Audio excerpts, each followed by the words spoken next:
करवा चौथ व्रत की पूजा विधि। करवा चौथ व्रत के नियम क्या हैं? कितना करवा लें? करवे में क्या भरें? पूजा कैसे करें? उजमन कैसे करें? आइए जानें। करवा चौथ का व्रत कार्तिक मास की कृष्ण पक्ष की चतुर्थी तिथि को रखा जाता है। करवा चौथ व्रत में सूर्योदय से चंद्रोदय तक निर्जला उपवास रहकर व्रत रखना अनिवार्य होता है। करवा चौथ का व्रत भगवान श्री गणेश एवं माता करवा को समर्पित है। इस व्रत में भगवान गणेश एवं माता करवा के अलावा चंद्रदेव की उपासना, पूजा एवं अर्घ्य देने का विधान है। सबसे पहले सुबह ब्रह्म मुहूर्त में उठ जाएं। स्नानादि करके सूर्योदय से 2 घंटे पहले सर्गी का सेवन कर लें। देवी देवताओं को प्रणाम करके व्रत रखने का संकल्प लेवें। करवा चौथ व्रत में विशेषकर संध्या पूजन की जाती है। करवा चौथ व्रत के कुछ महत्वपूर्ण नियम हैं। करवा चौथ व्रत का आरंभ सूर्योदय से पहले हो जाता है तथा भगवान चंद्रदेव के दर्शन एवं अर्घ्य देने के बाद ही व्रत खोला जाता है। करवा चौथ व्रत के दिन शाम में चंद्र दर्शन से पहले भगवान शिव, मां पार्वती, भगवान गणेश, कार्तिकेय जी एवं नंदी जी की पूजा की जाती है। पूजा करते समय मुख पूर्व की दिशा में होना चाहिए। पूर्व मुख करके पूजा करना अति शुभ होता है। माता पार्वती की उपासना एवं पूजा माता करवा के रूप में की जाती है। कहीं कहीं करवा चतुर्थी को करक चतुर्थी के नाम से भी जाना जाता है। इस व्रत में विशेष रूप से चंद्रदेव की उपासना एवं पूजा की जाती है।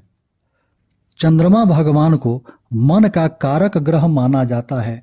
चंद्रदेव की उपासना से आयु, सुख, शांति एवं समृद्धि में वृद्धि होती है। करवा चौथ व्रत वैवाहिक जीवन में अपार खुशियां लेकर आता है। सुहागिन स्त्रियां पति की लंबी आयु के लिए सुबह से देर रात तक, जब तक चंद्रोदय नहीं होता है, तब तक अन्न जल त्याग कर व्रत रखती हैं। करवा चौथ पूजा सामग्री: मिट्टी या तांबे का करवा 2, कहीं कहीं पूजा के लिए 3 करवा रखने का विधान है। ढक्कन, कलश, अक्षत, नारियल, चंदन, फूल, फल, हल्दी, कच्चा दूध, दही, घी, शक्कर का बूरा, शहद, रोली, मौली, दीपक, चलनी, मिठाई, पान, सिंदूर, लोटा में जल, सीख, तिलिया, शिव परिवार का चित्र, भगवान के लिए लकड़ी का आसन, सुहाग का सामान, पका हुआ भोजन, हलवा, पूरी, खीर इत्यादि। करवा चौथ के दिन पूजा करते समय थाली में 2 करवा होना जरूरी है। इनमें से एक करवा सुहागिन महिला का होता है तथा दूसरा करवा माता का होता है। कई स्थानों पर 3 करवा रखे जाते हैं। एक करवा में गेहूं तथा ढक्कन में शक्कर भरा होता है और दूसरे करवे से करवा माता को जल अर्पित किया जाता है तथा इसी करवे से भगवान चंद्रदेव को अर्घ्य दिया जाता है। जिन स्थानों में 3 करवा रखने का विधान है, वहां सुहागिन स्त्रियां तीसरा करवा अपनी संतान के लिए रखती हैं। इस दिन सुहागिन स्त्रियों को लाल वस्त्र या शादी का जोड़ा पहनकर पूजा करना जरूरी होता है। माता पार्वती को साड़ी, वस्त्र एवं श्रृंगार सामग्री अर्पित करें। मिट्टी के करवा में जल भरकर उसमें गंगाजल डालकर पूजा शुरू करें। भगवान शिव, माता पार्वती, गणेश जी, कार्तिकेय जी एवं भगवान चंद्रदेव की पूजा करें और हाथ में फूल अक्षत लेकर ध्यान पूर्वक करवा चौथ की कथा सुनें। उसके बाद चंद्रदेव की पूजा कर उन्हें अर्घ्य देवें। तब चलनी में दीपक रखकर उसके ओट से भगवान चंद्रदेव को देखें और उसके बाद उसी चलनी से अपने पति का मुख देखें। फिर उसके बाद करवा चौथ का उजमन करें। एक थाली में हलवा, पूरी, मिठाई, साड़ी, ब्लाउज एवं श्रृंगार सामग्री तथा रुपये रखकर अपनी सासू माँ को दें तथा उनका पैर छूकर आशीर्वाद प्राप्त करें। घर के सभी बड़ों का आशीर्वाद लें। उसके बाद अपने पति के हाथ से जल पीकर व्रत खोलें और पारण करें। करवा चौथ व्रत की पौराणिक कथा। एक बार महाराज पांडु के पुत्र अर्जुन तपस्या करने के लिए नीलगिरी नामक पर्वत पर गए। इधर द्रौपदी बहुत परेशान हो गई थी। उनकी खबर न मिलने पर उन्होंने भगवान श्री कृष्ण का ध्यान किया और अपनी चिंता व्यक्त की। तब भगवान श्री कृष्ण ने कहा, बहना, इसी तरह का प्रश्न एक बार माता पार्वती ने श्री शंकर जी से किया था। तब शंकर जी ने माता पार्वती को करवा चौथ का व्रत बतलाया था। इस व्रत को करने से स्त्रियां अपने सुहाग की रक्षा हर आने वाले संकट से वैसे ही कर सकती हैं जैसे एक ब्राह्मण की बेटी ने किया था।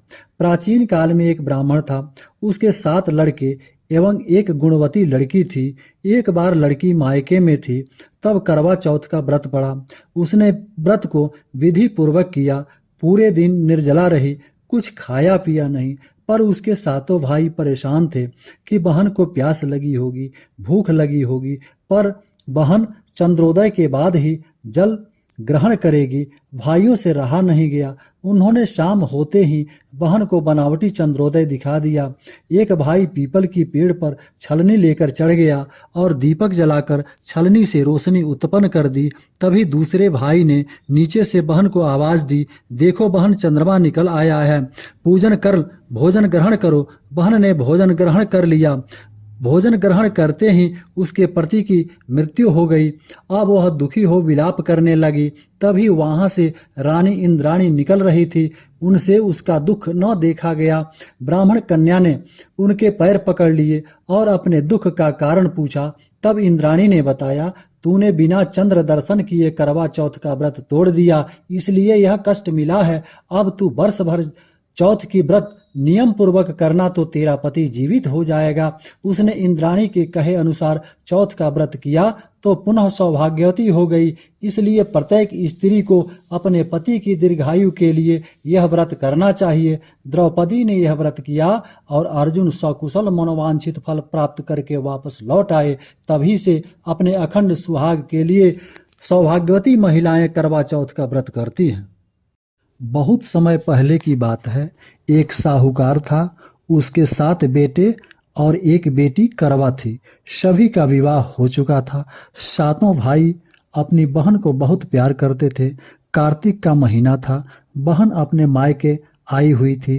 कार्तिक की चौथ को घर की सभी सुहागिनों ने करवा चौथ का व्रत रखा। उस लड़की ने भी व्रत रखा। भाभियों के साथ विधिवत पूजा आदि भी की। अब बस चंद्रोदय होने पर अर्घ देकर व्रत खोलना था। दिन ढलने पर भाई आए। उनकी पत्नियों ने भोजन परोस दिया। तब भाइयों ने बहन से कहा, बहन भोजन कर ले। बहन ने कहा, नहीं भैया, आप खा लो, मैंने आज करवा चौथ का व्रत रखा है, मैं तो चांद को अर्घ देकर ही खाऊंगी। बहन के बिना भाइयों को भोजन करना अच्छा नहीं लगा। ससुराल में होती तो अलग बात थी। जब सामने बहन सुबह से भूखी बैठी हो तो वे भोजन कैसे करें। 7 भाइयों ने आपस में सलाह की। एक भाई जंगल में चला गया और वहां जाकर आग जला दी। दूसरे ने कहा, चल बहन, चांद निकल आया है, तू उसे अर्घ देकर भोजन कर ले। वे उसे छत पर ले गए और कपटपूर्ण तरीके से छलनी को इस ढंग से उसके सामने किया कि उसे भी लगा कि चांद निकल आया है। सभी भाइयों ने जब चांद निकलने की बात कही तो उसे भी विश्वास हो गया और उसने उसी नकली चांद को अर्घ दे दिया। फिर वो अपनी भाभियों से बोली, भाभी चांद निकल आया है, आप भी अर्घ दे दो। उसकी भाभियों ने अपने पतियों के डर से उसे सच बात न बताकर इतना ही कहा, ये तो तेरा चांद निकला है, हमारा तो बाद में निकलेगा। नादान लड़की भाभियों की बात का मतलब नहीं समझी और भाइयों के साथ भोजन करने बैठ गई। जैसे ही उसने पूरी का पहला टुकड़ा तोड़ा तो उसमें से बाल निकला। दूसरा टुकड़ा तोड़ा तो जोर से छींक आ गई। तीसरा टुकड़ा तोड़ा तो ससुराल से हरकारा आ गया। उसने बताया कि लड़की का पति बीमार है, उसे शीघ्र ही ससुराल बुलाया गया है। माँ समझ गई कि चौथ माता रुष्ट हो गई हैं। माँ ने बेटी को विदा करते समय सीख दी, रास्ते में जो भी मिले उसे पांव लागू कहना, और जो सदा सुहागन रहो का आशीष दे तो पल्ले में गांठ बांध लेना और उसे कुछ रुपये दे देना। रास्ते में सबने यही आशीष दी, तुम भाइयों की प्यारी बहन हो, तुम भाई बहन का प्यार यूं ही बना रहे। किसी ने कहा सुखी रहो, किसी ने कहा खुश रहो, सदा सुहागन रहो की आशीष किसी ने नहीं दी। जब वह ससुराल के दरवाजे पर पहुंची तो दरवाजे पर उसकी ननद खड़ी थी। उसने ननद के पांव छुए तो उसने कहा सदा सुहागन रहो, सपूती रहो। यह सुनकर उसने पल्लू में गांठ बांध ली और ननद को सोने का एक सिक्का दे दिया। जब वह भीतर गई तो उसने देखा कि पति धरती पर लेटा है और सास पास बैठी हुई है। चौथ माता के कोप का प्रभाव ऐसा था कि उसका पति न मरा था और न ही जीवित था। उसे देखकर सास ने कोई उत्साह नहीं दिखाया और उठकर बाहर चली गई। वह अपने पति की सेवा करने लगी। समय बीतने लगा, वह पति की सेवा में जुटी रही। सास जो रूखा सूखा भोजन भेजती वही खाकर वह पति की सेवा करती रही। इसी प्रकार मार्गशीर्ष की चौथ आई तो चौथ माता की आवाज आई, करवा ले करवा ले, भाइयों की प्यारी करवा ले। वह हक्की बक्की सी इधर उधर देखने लगी मगर चौथ माता कहीं दिखाई नहीं दी। तब दुखी होकर वह बोली, हे चौथ माता, मैं जानती हूँ आप मुझसे रुष्ट हैं। अब आप मुझसे मेरा हंसता खेलता सुहाग लौटाएंगी। हे माँ, मेरा उद्धार करो।